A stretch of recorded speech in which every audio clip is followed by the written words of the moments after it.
Devil May Cry adalah salah satu game populer dari Capcom yang merevolusi genre action adventure hack and slash. Tapi tentu saja karena gue ada di sini, kita nggak ngebahas versi PC atau konsolnya ya. Jumpa lagi di Jagat bersama saya, Rama. Hack and slash dalam bahasa Indonesia ini artinya memotong dan menebas. Ini adalah sebuah action game di mana kita memainkan karakter yang biasanya menggunakan pedang sebagai senjata utamanya. Walaupun tak jarang di beberapa game senjata utama mereka malahan pistol kayak Bayonetta. Tapi tetap esensinya ada pada aksi memotong dan menebas tersebut. Walaupun genre hack and slash ini sendiri sebenarnya cukup luas secara gameplaynya, namun ada satu hal yang membuat game seperti Devil May Cry ini sangat berbeda. Yaitu adalah rentetan combo yang bisa kita lakukan kepada musuh tanpa putus. Yang membuat game semacam ini terlihat keren atau stylish. Nah, tentu saja game semacam ini juga masuk ke ranah mobile gaming. Ya, game yang paling populer dalam ranah ini memang Honkai Impact 3, Punishing Gray Raven, atau yang paling baru, Aether Geyser. Tentu saja Capcom nggak mau ketinggalan. Bekerja sama dengan developer asal China, Nebula Joy, akhirnya mereka juga merilis early access dari Devil May Cry Peak of Combat untuk mobile gadget berbasis Android dan iOS. Oh, by the way, ini bukan pertama kali loh Capcom bekerja sama dengan Nebula Joy. Sebelumnya mereka juga merilis Mega Man X Dev untuk versi mobilenya. Lalu, bagaimana pengalaman kami saat memainkan Devil May Cry Peak of Combat ini? Oke, sebelumnya kita bahas dulu spesifikasi alat untuk memainkannya. Dari data yang kami dapatkan, Devil May Cry Peak of Combat membutuhkan Android minimal SoC Kirin 960 atau Snapdragon 660 dengan minimal RAM 3 GB. Tentu saja, spek yang lebih tinggi akan menghasilkan performa yang lebih baik. Sayangnya tidak ada versi PC yang tersedia untuk game ini. Untuk footage gameplay pada video kami kali ini, kami menggunakan Black Shark 4. Untuk cerita dari gamenya sendiri, kami sudah mendapatkan kabar kalau game ini tidak canon dengan versi PC konsolnya.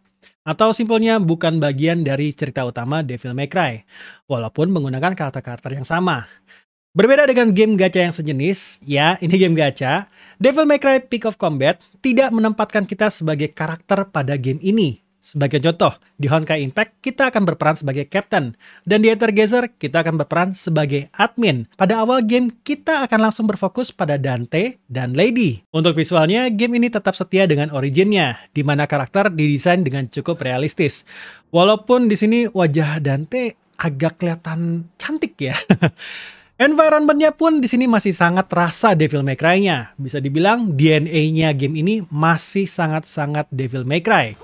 Audionya dari sound effect-nya masih memuaskan. Hantaman pedang dan pukulan terasa banget impact-nya. Dan buat teman-teman yang sudah pernah bermain Devil May Cry, pasti akan familiar dengan suara-suara yang ada dalam game ini.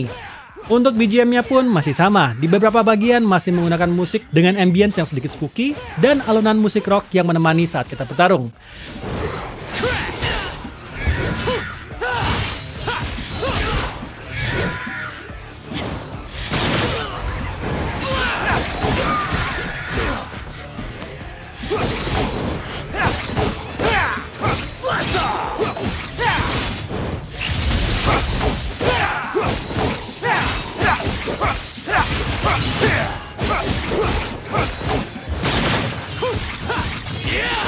Namun sayangnya voice actor agak sedikit kurang di sini.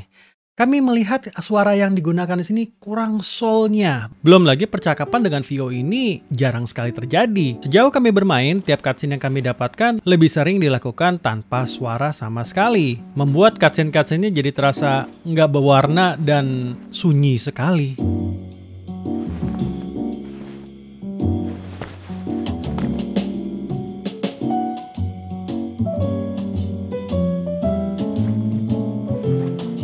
Nah, untuk gameplaynya sendiri, beda atau sama? Well, masih mirip dengan Devil May Cry yang biasa. Namun, kali ini kita akan memakai 3 karakter secara bergantian. Tiap karakter mempunyai cara bertarungnya masing-masing, yang bisa disesuaikan dengan playstyle favorit kita. Kalaupun yang ada berbeda dengan game sejenis, di sini seperti versi aslinya kita bisa melompat dan melakukan air combo. Kita juga bisa melakukan extreme dodge, di mana bila kita menghindar di saat yang tepat, kita akan mendapat sedikit slowdown, tapi tidak di reward dengan bullet time. Kita juga bisa melakukan extreme counter, yaitu apabila kita melompat di saat yang tepat, karakter kita akan melakukan dive attack untuk mengcounter musuh. Sayangnya dengan banyaknya aksi yang bisa kita lakukan, di sini juga letak kelemahan game ini. Walaupun letak touch controlnya bisa diatur, namun secara default kami merasa letak tombolnya kurang nyaman. Kami sering sekali melakukan salah input saat sedang bermain. Belum lagi fitur controller atau gamepad belum disupport. Walaupun kalau dilihat pada menu, fitur ini akan disupport. Di luar itu yang membuat kami senang adalah menu pada game ini sudah tidak seperti game gacha pada umumnya.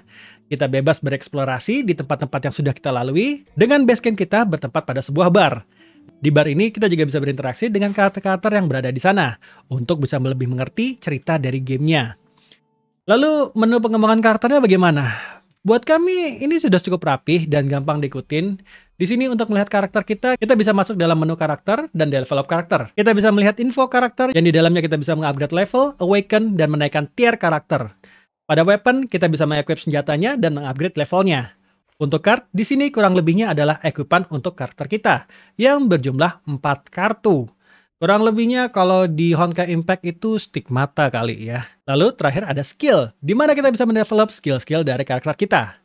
Untuk mencari resource-nya pun, kita tinggal grinding pada menu events, di mana selain resource, kita juga bisa menemukan challenge dan event. Ya, teman-teman nggak salah dengar, ada menu event dalam event, di mana di sini kita bisa mencoba karakter-karakter yang ada pada roster gacha. Berbicara soal gacha, apa yang kita gacha pada game yang sebenarnya karakternya nggak banyak-banyak banget? Well, kita akan menggacha karakter-karakter ini dengan senjata yang berbeda. Jadi misalnya Dante yang menggunakan senjata pedang akan berbeda dengan Dante yang menggunakan gauntlet. Oh ya, kita juga perlu menggacha senjatanya ya. Ya, ini memang jelas beda banget dengan game aslinya yang kita bisa bergonta-ganti senjata saat sedang bermain. Tapi konsep ini bukan baru pun. Seperti game gacha Capcom sebelumnya, Mega Man X Dive pun kurang lebih seperti ini, di mana banyak varian untuk satu karakter. Buat kami, Devil May Cry Peak of Combat ini sebenarnya cukup fun untuk dimainkan. Sayang saja, selain kontrol defaultnya yang menurut kami kurang nyaman, cerita di game ini terasa kurang asik untuk diikuti. Ini karena cutscene-nya terasa kayak lompat-lompat tanpa memberikan konteks yang jelas. Sebagai note, game ini masih di label Early Access pada Play Store. Jadi mungkin di update selanjutnya bisa berkembang ke arah yang lebih bagus. Hal yang kami harapkan di masa depan pada game ini adalah fitur penggunaan gamepad secara native dan hadir dalam versi PC-nya. Kami juga yakin beberapa dari teman-teman veteran player Honkai Impact akan sedikit melihat kemiripan dengan mode open world pada game tersebut. Terutama pada Arc Post Honkai Odyssey yang memang harus kami akui ya eksplorasi dan ekstrim counternya mirip gitu. Tapi ingat, menurut kami ini hanya terinspirasi dan menginspirasi. Mengingat kehadiran Devil May Cry pertama di PlayStation 2 juga menghadirkan banyak game yang serupa. Kalau menurut teman-teman sendiri bagaimana? Apakah teman-teman sudah mencoba Devil May Cry Peak of Combat? Apakah menurut teman-teman asik? Coba tulis di kolom komen. Saya Rama, Jaga TV.